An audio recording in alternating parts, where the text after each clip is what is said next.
Bonjour à tous, je suis ravie de vous retrouver pour ce nouveau jour d'ouverture.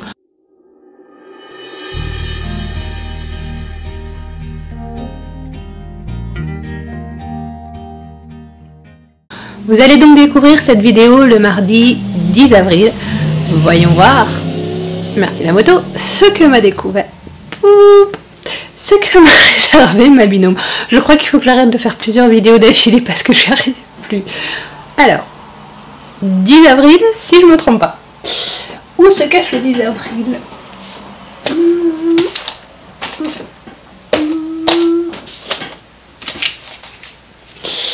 Le voilà. Alors vu que nous avons un petit peu échangé par message suite déjà aux découvertes que nous avons faites l'une l'autre, je pense savoir ce que c'est. Mais ce n'est pas grave d'avance.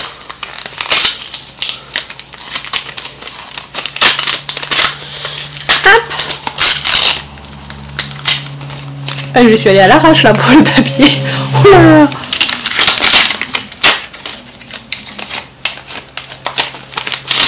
Je crois que c'est le premier qui morfle autant.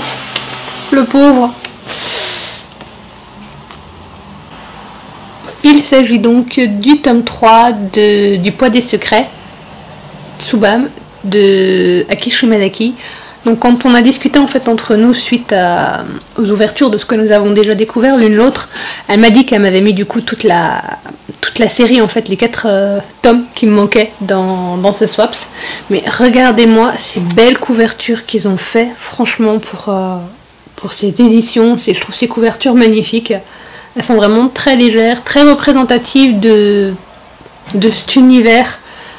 C'est très poétique, c'est très léger, c'est touchant, voilà, c'est vraiment... Même si ça parle d'histoire vraiment dramatique, je vais du coup vous donner la 4e de couverture du Poids des secrets, le tome 3.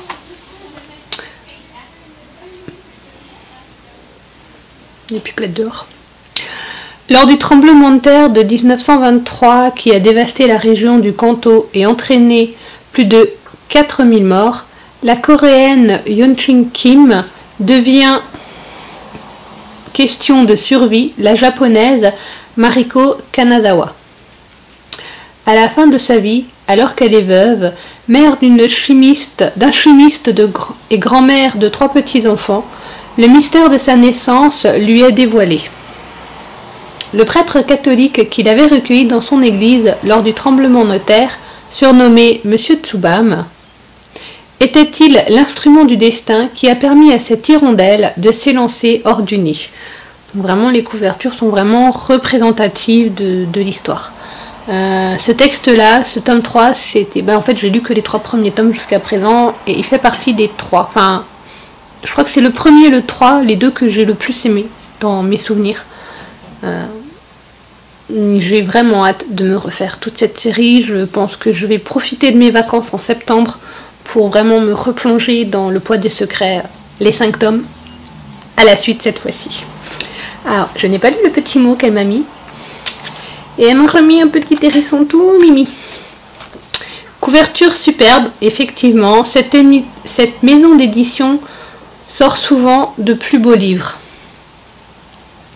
Alors, qu'est-ce qu'elle m'a mis pour le petit hérisson? Ce hérisson ne correspond pas tout à fait à notre contexte de Swaps, mais je le trouve très mignon, alors le voilà. Effectivement, il est très mignon, mais aussi il est un petit peu dans le contexte puisqu'il a plein de lettres en fait. En fait, le petit hérisson, je sais pas si vous arriverez à voir. Non, vous n'arriverez pas. Il a plein de petites lettres qu'il est en train de lire à la lueur, je crois, d'une lampe de poche, et c'est vraiment tout mimi, tout plein. En fait, elle a fait des super petits mots, et moi j'ai juste pris des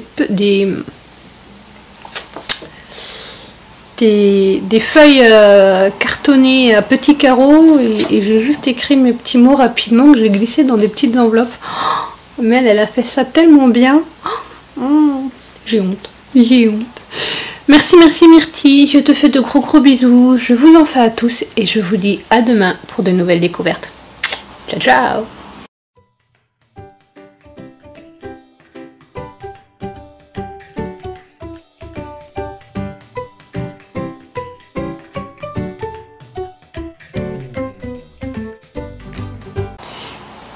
J'ai craqué, j'ai pris les ciseaux et j'ai coupé. Oh, J'en avais trop marre. Ouais, j'ai pris des ciseaux et je l'ai coupé tout à l'heure. J'ai coupé ça ce matin. Ça a fait un bien fou.